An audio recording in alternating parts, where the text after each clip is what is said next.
Примирието помеѓу Израел и Иран е на стаклени нозе, само што беше постигнат договор меѓу двете завоени земји на иницијатива на американскиот претседател Доналд Трамп. Истото беше прекршено денеска.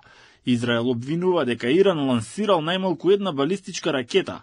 Од амбасадата на Израел во Обединетото кралство објавија фотографија на која наводно се гледаат остатоците од ракетата за која тврда дека била испукана во северен Израел. Ова е ракета испукана кон северот на Израел, не за време на војната, туку за време на така нареченото примирие.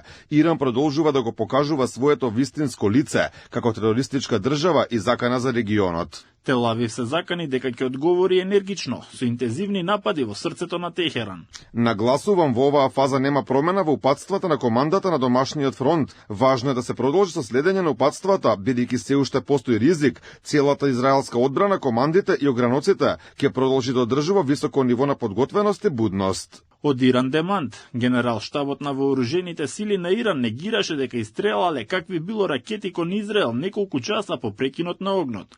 Председателот на САД Доналд Трамп денес упати директно предупредување до Израел, велејќи дека не смее да извршува воздушни напади врз Иран, бидејќи тоа би било сериозно кршење на договореното примирие.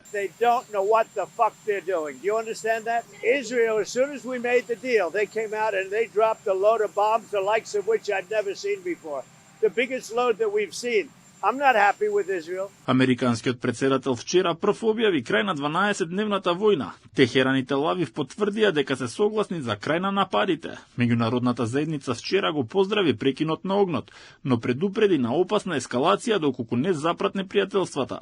Според ирански извори, повеќе од 400 луѓе се убиени откако започнаа израелските напади на 13 јуни, вклучувајќи 13 деца, додека повеќе од 3000 се повредени. Од друга страна, израелските медиуми јавуваат дека најмалку 24 израелски граѓани загинале како резултат на иранските напади, а стотици се повредени.